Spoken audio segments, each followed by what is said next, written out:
Hello everyone, welcome to Dynamic Study. This is class number 15 on important autobiographies in English literature. This is the part 4 of the video, and in this video we will cover some of the remaining important autobiographies. This is the last video on important autobiographies. From next video series we will talk about some autobiographical works written by different writers. Okay, so let's start. We have already covered 21 important autobiographies. Today we will continue from 22.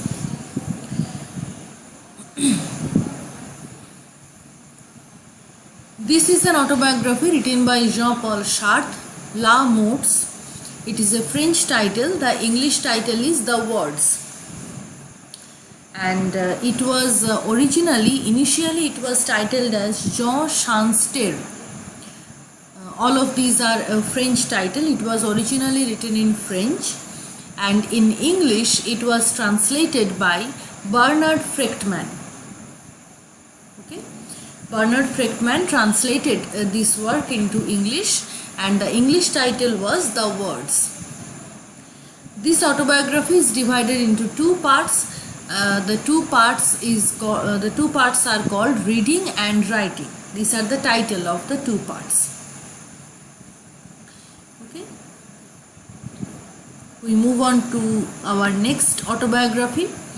Our next autobiography is Curriculum Vitae, published in 1992. This is an autobiography written by Muriel Spark. You all know Muriel Spark for the novel The Crime of Miss Jean Brodie. So Muriel Spark has written this autobiography, Curriculum Vitae. This is a Latin title, and in English it means Course of Life. Now this autobiography is about Muriel Spark's childhood life spent in Edinburgh, and her disastrous marriage and her literary career. So her family life and her professional life as a writer features in this work. Another important thing is that in this autobiography she talks about her school teacher Christiana K. And Christiana K. is later used as the prototype of the most famous character, Miss Jean Brodie. The Crime of Miss Jean Brodie is the novel. So the portrayal of Miss Jean Brodie is somehow influenced by the school teacher Christiana K. That's all about Curriculum Vitae. The next one is A Little Learning, published in 1966. This is an autobiography written by Evelyn Waugh, and it is an unfinished work. Okay? You can very well understand that A Little Learning is the title, which is taken from Alexander Pope's famous quotation from an essay on criticism. Pope has written, "A little learning is a dangerous thing," which is almost a proverb now. So from this line, Evelyn Waugh has borrowed the title A Little Learning for the autobiography. It talks about his childhood and youth. And remember that this is an unfinished autobiography. Okay. The next one is I Know Why the Caged Bird Sings, the very famous autobiography written by Maya Angelou. And it is this work is actually the first of the 7-volume series of autobiography. Maya Angelou is mainly famous for writing autobiographies. So this is the most famous autobiography of Maya Angelou, I Know Why the Caged Bird Sings. Now the protagonist is Margaret, who is affectionately called as Maya. The book begins with Maya and her brother and ends with Maya having a child at the age of 16. This is a very important work, and it shows how Margaret as a woman overcomes racism and asserts herself as a self-dignified personality. So this is all about the struggle of a lady, the struggle of a woman in a patriarchal society to establish her own identity, a self-dignified identity of herself. The struggle is depicted in this autobiography, I Know Why the Caged Bird Sings, published in 1969. Okay.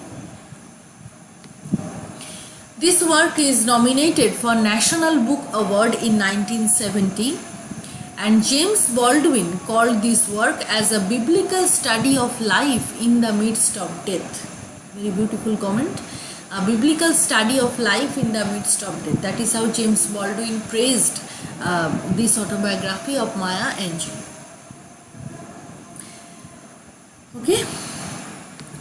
The next one is The Prime of Life, published in 1960. This is an autobiography written by Simone de Beauvoir. You all know Simone de Beauvoir, the famous feminist critic known for her book The Second Sex. And this Prime of Life covers Simone de Beauvoir's life from 1929 to 1944. It's a pretty long time, right? It was originally titled as La Force de la Age. This is a French title. It was originally written in French, and in English title it means The Prime of Life. This work talks about her relationship with Jean-Paul Sartre and some other important writers like Albert Camus, Jacques Lacan, Pablo Picasso, writers and painters and critics. But it also throws light on the rise of fascism in Europe, fascist ideas in Europe, and the occupation of France. The next one is Black Boy, published in 1945. This is a memoir written by Richard Wright. It is divided into two parts, Southern Night and the Horror and the Glory. Southern Night talks about Richard Wright's childhood spent in South, and the Horror and the Glory talks about his early adulthood spent in Chicago. These are the two parts. It was originally titled as Black Confession. Later, the title was changed to American Hunger. And finally, Richard Wright gave this title Black Boy. This work also deals with racism in America. It has a very faithful and honest description of racist politics in America at that time. The next one is an autobiographical study, published in 1925. This is an autobiography written by Sigmund Freud, the famous psychoanalyst Sigmund Freud. It was first published in English in 1927. Okay. So this autobiography is all about the development of psychoanalytic theory, psychoanalytic concepts, how did it come into Freud's mind. So all about the development of it is more about the development of the theory of psychoanalysis given by Freud. And about this book, Freud said, no personal experiences of mine are of any interest in comparison to my relation with that science. That science refers to the science of psychoanalysis. So Freud says that all kinds of personal experiences are meaningless in comparison with the idea of psychoanalysis. So this work is all about the development of the theory. Okay. The next one is Specimen Days and Collect, published in 1882. This is an autobiography written by Walt Whitman, and it talks about the Civil War time in America and the aftermath of the Civil War. Specimen Days and Collect is mainly famous for the unique description of Whitman's life as well as 19th century American life in general. So it is also a kind of social documentary. Okay. The next one is Incidents in the Life of a Slave Girl. Very, very famous, important work written by Harriet Jacobs, published in 1861, and the publisher was Elmeria Child. This work was published pseudonymously.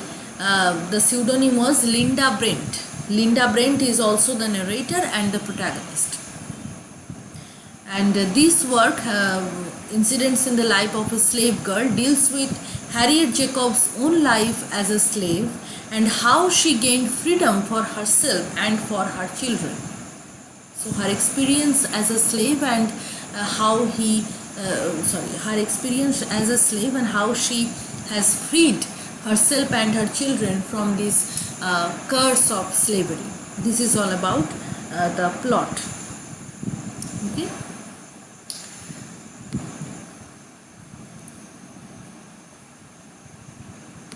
So that is the end of today's video.